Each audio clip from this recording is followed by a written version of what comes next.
Bonjour à tous. Alors dans cette période de confinement, j'ai reçu pas mal de messages disant j'ai un vieux netbook, pas très rapide, je sais pas quoi en faire. Alors voilà une solution. J'ai un vieux netbook moi aussi qui a plus de 15 ans à peu près, je sais plus, hein, c'est à la louche. Je l'ai acheté sous Windows XP familial, il a tout eu. Il a eu du Windows XP bien sûr, il a eu du Windows 8, du Windows 10. Et là, la dernière version de Windows 10 fait que il est plus assez rapide. C'est un vieux coucou. J'avais mis 2 Go de RAM alors qu'il n'en avait qu'un seul. Et je l'ai reconverti il y a à peu près un an. Donc voilà, je vous livre la solution qui est d'installer une distribution Linux. Et en l'occurrence, Linux Mint se rapproche beaucoup de Windows.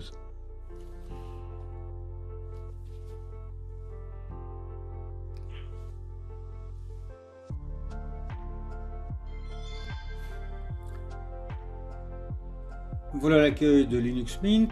On peut cliquer sur ne plus afficher cette fenêtre. Je vais prendre directement le pad. On peut fermer.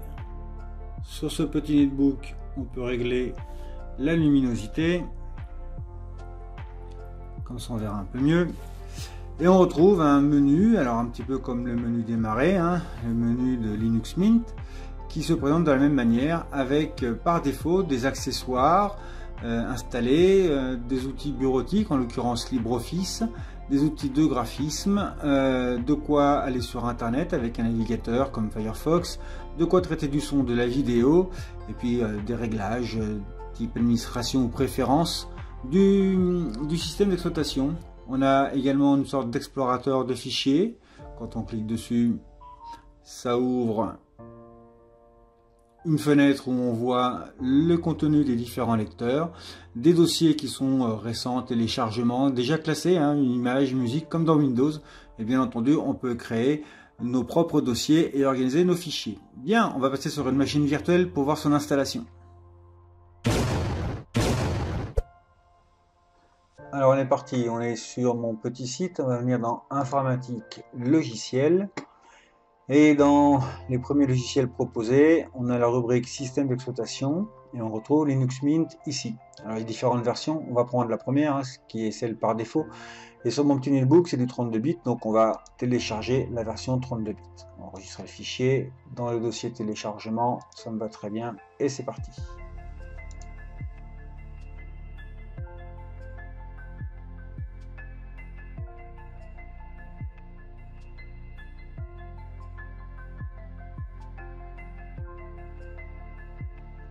Alors après avoir téléchargé les 1,9 Go tout de même du logiciel, vous pouvez le mettre sur un CD, enfin sur un DVD, si vous avez un lecteur de DVD, ou alors sur une clé USB grâce au logiciel Rufus qui est téléchargeable juste à côté, et je vous mets la vidéo en fiche. Alors pour la machine virtuelle, on va lancer VirtualBox et on va créer une nouvelle machine. On va l'appeler Linux Mint. On va vérifier que c'est bien du type Linux, et en l'occurrence, dans cet exemple, ça sera sur la base d'un Ubuntu en 32 bits. Suivant. On va lui laisser 1 Go de mémoire, ce qui sera suffisant. Le disque virtuel, voilà, en VDI, qui sera dynamiquement alloué. Et là, 10 Go par défaut. Alors Linux Mint demande 10,7 Go. Donc on va lui mettre un petit peu plus. Allez, on va être généreux, on va lui mettre 20 Go à peu près. Créer. C'est parti, démarrer.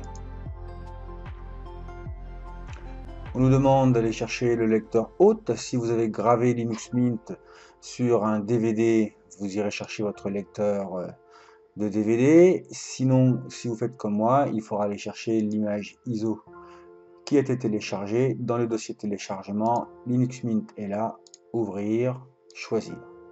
Et on démarre la machine. Start Linux Mint au départ, on va faire entrer. Alors la particularité des distributions Linux les plus courantes, comme Ubuntu, comme Mint par exemple, c'est qu'elles peuvent démarrer sans installation. C'est ce qui va se passer à la fois sur l'image ISO dans cet exemple que sur un DVD. Ça permet d'essayer le système d'exploitation sans l'installer, sans venir dégrader la machine initialement installée. Donc ça ne laisse aucune trace. Donc là il va démarrer de manière virtuelle live. Voilà, c'est rapide, il a rapidement démarré. On va revenir sur la fenêtre VirtualBox, comme ça on pourra recentrer l'image. Alors, comme le Linux Mint est une petite distribution, là, la fenêtre a une petite résolution qu'on pourra agrandir après, mais on pourra revenir sur du 4K sur le moniteur dont je dispose. Alors, on retrouve Linux Mint, tel qu'on l'a vu, avec le menu de Linux. Et là, la petite différence, c'est qu'il est en anglais. On verra qu'on peut le passer en français. Donc, vous pouvez l'essayer, comme ça, et puis découvrir ce système. Si ça vous plaît, vous pourrez l'installer. Comment l'installer? On a un raccourci installe Linux Mint. On va faire un double clic dessus et on est parti. Alors nous on va choisir du français, continuer. On va venir dans tous les systèmes français, prendre le français tout simplement, continuer. Installer les logiciels tiers, oui, pour tout ce qui est graphique, Wi-Fi et lecture des fichiers MP3, continuer.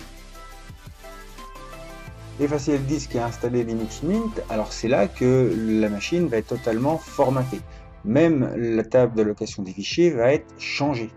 Alors là sur la machine virtuelle, on craint rien. Si vous faites ça sur une machine réelle, forcément ça va venir écraser votre système d'origine qui sera assurément Windows. Voilà, donc si vous continuez, on vous avertit, les modifications seront irréversibles. On continue. Le fuseau horaire, on est bien dedans. Alors, une des particularités, c'est qu'il faut toujours mettre son nom et un mot de passe. Alors, allons-y. On va choisir un mot de passe. On va venir le confirmer. On en met un simple là, juste pour l'essai. Voilà. Demander le mot de passe à chaque session. Non, on va faire ouvrir la session automatiquement. C'est généralement ce que je fais, c'est beaucoup plus simple. Et l'installation démarre par les copies de fichiers. C'est parti.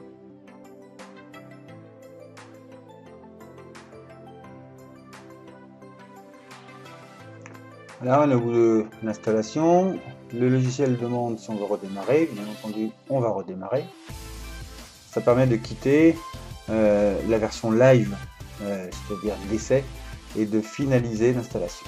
Voilà, il nous demande de retirer les médias. Si vous avez un CD, vous le retirez, vous faites entrer.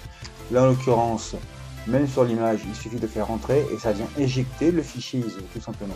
Et là, la machine redémarre directement sur le nouveau système d'exploitation installé entièrement. Bon voilà, vous avez vu, il démarre extrêmement vite.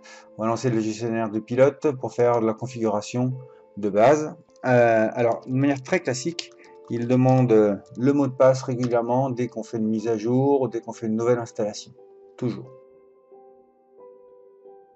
Voilà, ça c'est fait. On va fermer. Alors, on va venir fermer la fenêtre d'accueil. On va en profiter pour montrer comment faire pour aller un petit peu plus loin dans les machines virtuelles. Histoire d'augmenter la résolution, on va insérer l'image invitée, on va la lancer. Le mot de passe à nouveau. Et l'installation de l'add-on démarre.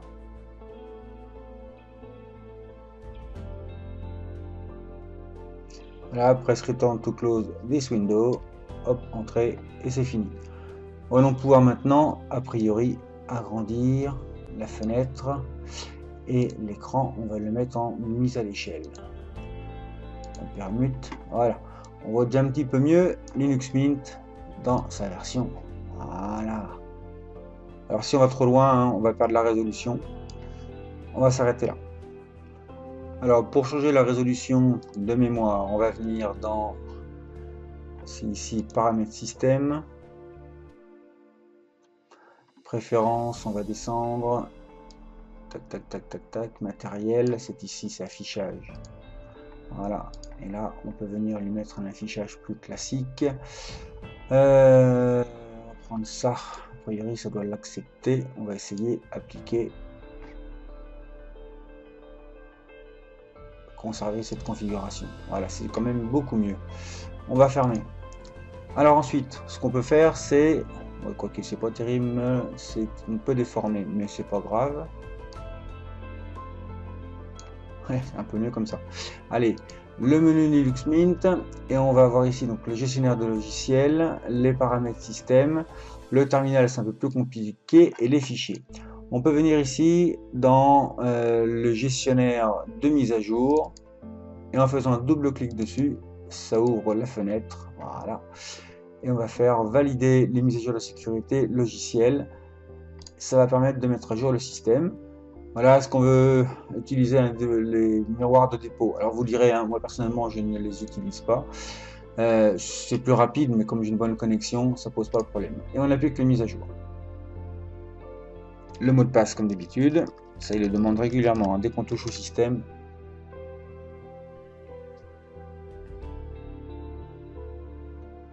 On installe les mises à jour.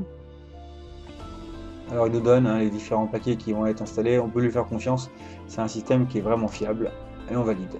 Encore une fois, le mot de passe, modification du système, donc le mot de passe est nécessaire, et c'est parti.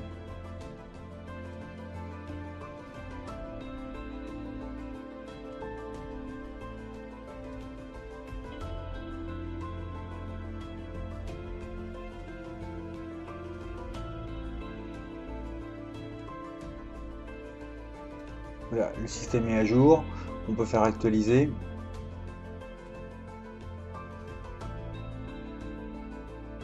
Voilà, il indique que le système est bien à jour, et on voit ici le petit bouclier qui affiche un V vert, comme quoi le système est à jour.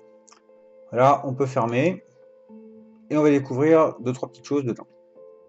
Bon, alors par exemple, hein, on voit que si on vient dans bureautique, on peut lancer le traitement de texte de LibreOffice, qui sera en dernière version, et on retrouve l'interface habituelle de LibreOffice. Voilà, on peut faire un nouveau document Writer. Voilà, et on retrouve l'interface habituelle. On peut agrandir la fenêtre. Hein. Voilà, et on retrouve la même chose que d'habitude. C'est très pratique. Voilà, je vais le fermer. On va pas enregistrer. Et régulièrement, il faudra vérifier les mises à jour en consultant le petit bouclier ici. S'il n'est pas coché vert avec le système à jour, on fait un double clic dessus et on relance ces mises à jour. Après, pour installer d'autres logiciels, on va faire menu, gestionnaire de logiciels. Et là, il y a toute une gamme de logiciels. Alors, il y a d'autres manières, hein, par un terminal pour installer tout ça, mais là, de manière très simple. Voilà, c'est classé par catégorie, on peut les consulter, mais on voit par défaut des logiciels classiques. Si je veux regarder des vidéos, je vais choisir d'installer VMC. Voilà, on me dit ce qu'est VMC, on me donne la description, on me donne des avis, en l'occurrence celui-là il est connu, et on peut faire l'installation. Voilà, quelle version? C'est la version 3.0.8, c'est la version actuelle, c'est toujours la dernière qui est donnée, continuer. Le mot de passe, puisqu'on vient modifier le système, il faut lui confirmer que c'est d'accord. Voilà, le logiciel est lancé, est installé. On peut faire lancer. Voilà. Oui, je veux bien qu'il accède au fichier internet. Voilà, on retrouve l'interface de VLC de manière très classique. Et vous avez dû remarquer que si on veut le désinstaller, on repasse par la même voie, hein, le gestionnaire de logiciel, VLC, et là on peut faire suppression par exemple. Après, on peut aller un petit peu plus loin. Si par exemple, je veux chercher un logiciel qui m'intéresse, par exemple, j'utilise régulièrement Audacity. Voilà, il a trouvé Audacity. Alors, en l'occurrence, par l'icône, je reconnais que c'est celui-ci qui m'intéresse. Et on va faire la même chose. On a les avis, on a le détail du logiciel, de ses possibilités. Et on peut faire installation. Il me donne les différents paquets. On continue.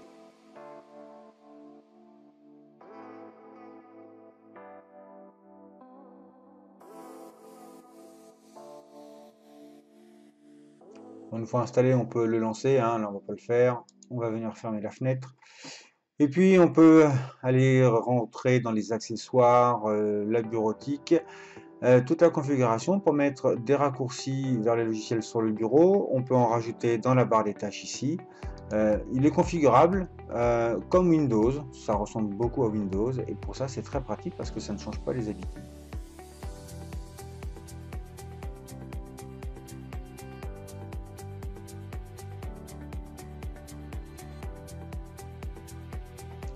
Voilà, on arrive là sous Firefox. Alors par défaut, la page c'est Linux Mint, mais on peut afficher les barres d'outils, on peut afficher une barre personnelle, on peut également afficher les différents marque-pages.